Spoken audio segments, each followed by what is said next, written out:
नमस्कार भक्तगणों, आप सभी का हमारे YouTube चैनल शक्ति सुदर्शन उज्जैन पर स्वागत है।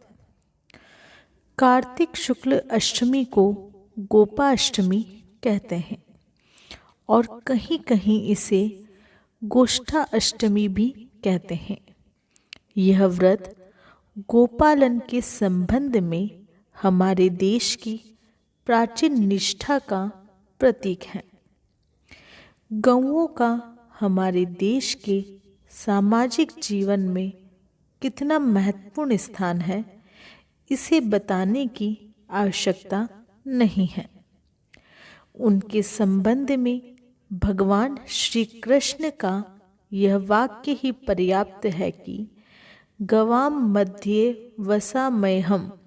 सनातन धर्म अनुयायी हिंदू समाज में गाय का बहुत ऊंचा स्थान है।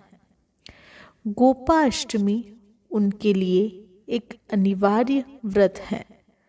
गोपाष्टमी का अधिक प्रचलन ब्रजभूमि तथा राजस्थान की ओर है तथा नगरों की गौशालाएं आदि में भी इसको मनाया जाता है।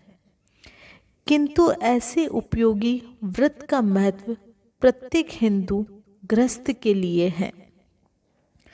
आज के इस वीडियो में हम जानेंगे गोपाष्टमी कब है, शुभ मुहूर्त क्या है, गोपाष्टमी का महत्व, पूजन विधि के बारे में व साथ ही गोपाष्टमी से संबंधित प्रचलित कथा का भी श्रवण करेंगे। इस वीडियो को अंत तक ज़रूर सुनिएगा। अगर आप हमारे चैनल पर नए हैं तो चैनल को सब्सक्राइब ज़रूर करें और बेल आइकन को दबाएं ताकि आने वाली नई वीडियोस की नोटिफिकेशन आपको मिलती रहे। वीडियो को लाइक एंड शेयर ज़रूर करें। चलिए वीडियो शुरू करते हैं। कार्तिक माह को हिंदू धर्म का सबसे पवित्र और सर्वोत्तम माह माना जाता है। इस महीने में गोपाष्टमी सहित कई महत्वपूर्ण उपवास और त्योहार मनाए जाते हैं। पंचांग के अनुसार गोपाष्टमी का त्योहार हर साल कार्तिक माह के शुक्ल पक्ष की अष्टमी तिथि को मनाया जाता है। यह पर्व गाय माता को समर्पित है। इस पर्व को मनाने की शुरुआत द्वापर से हुई थी। गाय गौ भगवान श्री कृष्ण को बेहद ही प्रिय है। गोपाष्टमी का त्योहार 20 नवंबर 2023 को होगा। पंचांग के अनुसार यह त्योहार कार्तिक शुक्ल पक्ष की अष्टमी के दिन मनाया जाता है। इस वर्ष अष्टमी तिथि सोमवार 20 नवंबर 2023 को सुबह 5:21 से शुरू होगी और मंगलवार 21 नवंबर 2023 को सुबह 3:18 पर समाप्त होगी। ऐसे में गोपाष्टमी 20 नवंबर को मनाई जाएगी। गोपाष्टमी का महत्व इस प्रकार है।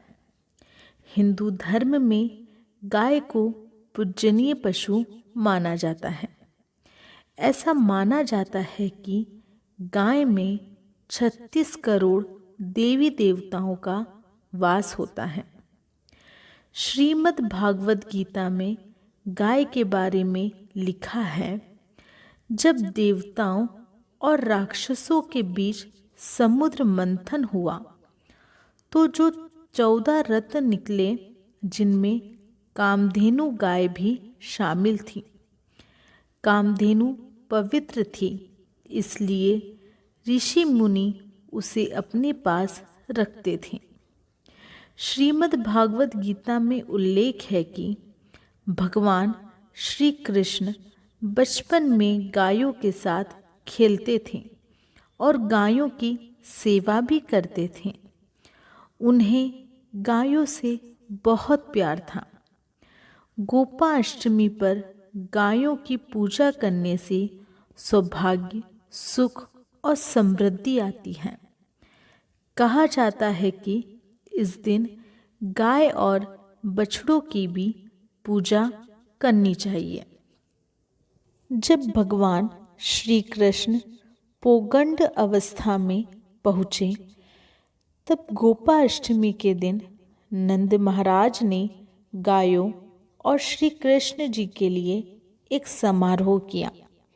यह श्री कृष्ण और भाई बलराम के लिए गायों को पहली बार चराने के लिए ले जाने का दिन था। गोपाष्टमी दीपावली के दौरान आने वाला प्रसिद्ध त्योहार गोवर्धन पूजा के 7 दिन बाद मनाया जाता है। गाय का दूध, गाय का घी, दही, छाछ, यहाँ तक कि मूत्र भी मनुष्य जाति के स्वास्थ्य के लिए लाभदायक है। गोपाष्टमी त्योहार हमें बताता है कि हम सभी अपने पालन के लिए गाय पर निर्भर करते हैं, इसलिए वो हमारे लिए पूजनीय है। और हिंदू संस्कृति में गाय को माँ का दर्जा दिया गया है। गोपाष्टमी पर्व से जुड़ी प्रसिद्ध पौराणिक कथाएं इस प्रकार हैं। अब हम पौराणिक कथा प्रथम का श्रवण करेंगे।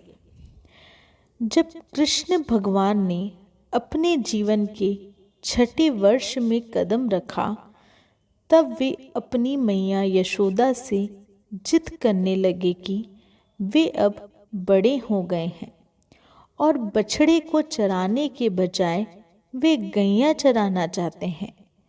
उनके हठ के आगे मैया को हार माननी पड़ी और मैया ने उन्हें अपने पिता नंद बाबा के पास इसकी आज्ञा के लिए भेज दिया। भगवान कृष्ण ने नंद बाबा के सामने जिद रख दी कि अब वे गैया ही चराएंगे। नंद बाबा गैया चराने के मुहूर्त के लिए शांडिल्य ऋषि के पास पहुँचे। बड़े अचरज में आकर ऋषि ने कहा कि अभी इसी समय के अलावा कोई शेष मुहूर्त नहीं है, अगले बरस तक। शायद भगवान की इच्छा के आगे कोई मुहूर्त क्या था। वह दिन गोपाष्टमी का था, जब श्री कृष्ण ने गैया पालन शुरू किया।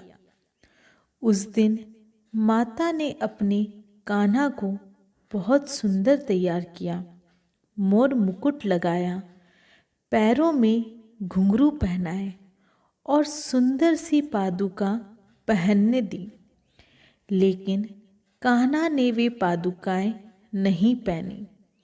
उन्होंने मैया से कहा, अगर तुम इन सभी गैया को चरण पादुका पैरों में बांधोगी, तभी मैं यह पहनूंगा। मैया ये देख भावुक हो जाती है और कृष्ण बिना पैरों में कुछ पहने अपनी गैया को चारण के लिए ले जाते हैं।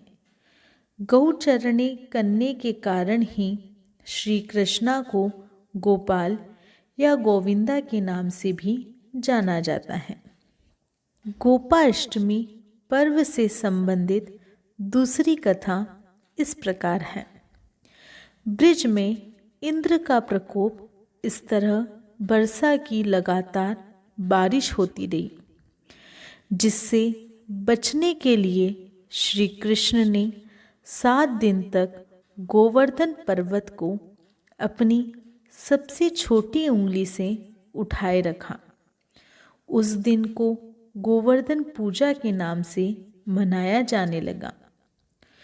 गोपाष्टमी के दिन ही स्वर्ग के राजा इंद्रदेव ने अपनी हार स्वीकार की थी, जिसके बाद श्री कृष्ण ने गोवर्धन पर्वत को अपनी उंगली से उतारकर नीचे रखा था।